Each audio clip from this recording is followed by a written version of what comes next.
The buzzing of office phones and the constant clatter of keyboards blended into a background noise I had grown used to. Deadlines chased me like shadows, and expectations weighed on me like an anchor.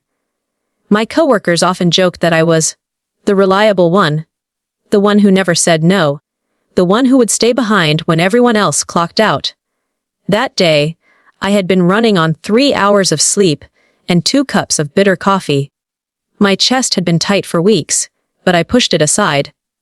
Who had time to be sick when rent needed to be paid, when people were counting on me? But the body has a cruel way of demanding attention when the mind refuses to listen. It started as a sharp pain between my ribs. Then dizziness blurred the numbers on my screen. I remember gripping the edge of my desk, willing the room to stop spinning. My coworkers' voices faded into echoes, and then, darkness. When I opened my eyes again, I was surrounded by fluorescent lights and the faint beeping of a monitor. My throat was dry, and I realized I was in a hospital bed. A nurse leaned over me, her kind eyes studying my confused face. "You collapsed at work," she said softly. "You're in safe hands now. We called your parents as your emergency contacts. They should be here soon." Relief should have washed over me, but instead, a strange unease took its place. I closed my eyes and waited. Hours passed. No familiar footsteps, no worried voices, no mother's trembling hands brushing my hair aside. They never came. The door creaked open, and I turned my head, heart lifting instinctively, hoping, just hoping, that maybe my parents had finally arrived. But it wasn't them. It was my sister Maya. Her hair was messy, tied in a loose bun like she had rushed out without thinking.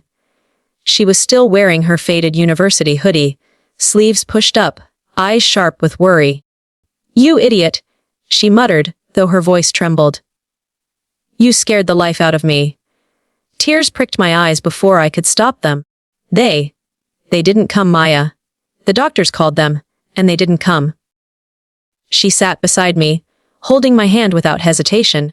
Her palm was warm, steady. "I know," she whispered. "I was at the library when the hospital called. They said they couldn't reach Mom and Dad. Or maybe they just didn't pick up." The bitterness filled her tone, but not surprise. And that broke me even more. "Why?" My voice cracked. "Why wouldn't they come? Don't they care?" Maya's silence was answer enough. "Finally," she said.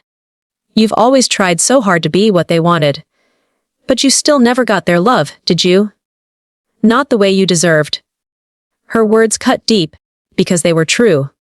Memories flooded me.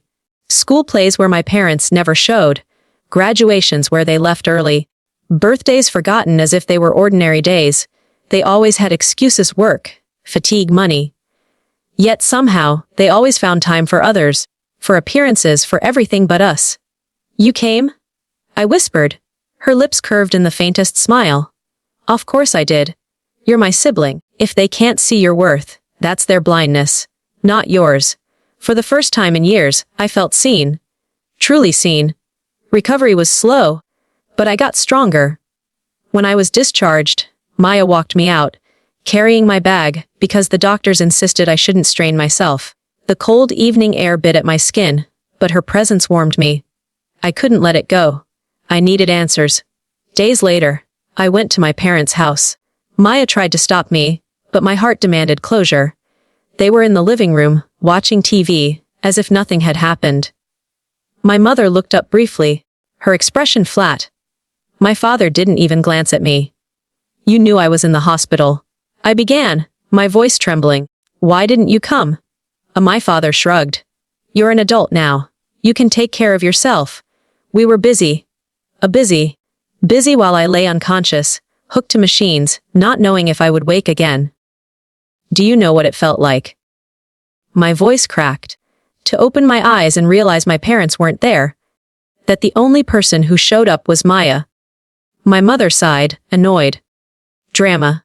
Always so dramatic. You've always been too sensitive."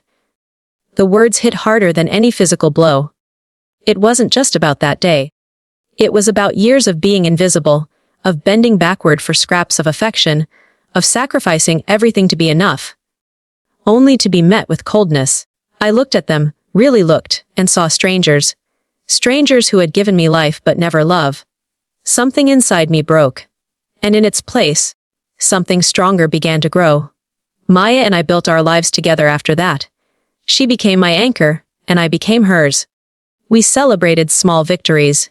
Her getting her first job, me finally being promoted, both of us learning how to heal from scars we never deserved. The revenge was never loud. I didn't scream, didn't curse their names, didn't waste my soul trying to prove anything to them. My revenge was quiet, graceful. It was success. It was laughter at dinners with friends who became family. It was joy in places they never thought I would find. Years later, they reached out. My father called first, his voice hesitant. "We've heard you're doing well. We thought maybe we could visit." Visit. After all the empty chairs they left beside my hospital bed, after all the nights I cried into my pillow, waiting for love that never came. "No," I said simply. Silence stretched on the line. For the first time, they felt the sting of being shut out. The silence they once gave me. I returned it. I hung up and turned to Maya, who was smiling softly, pride shining in her eyes. "You did the right thing," she said. Maybe revenge wasn't always fire and fury. Sometimes the sweetest revenge was living, thriving, and never needing the ones who once abandoned you. And as I sat with my sister, laughter echoing between us, I realized something profound. Family isn't always blood. Sometimes, family is the one who tags in when the world turns its back. And that was more than enough.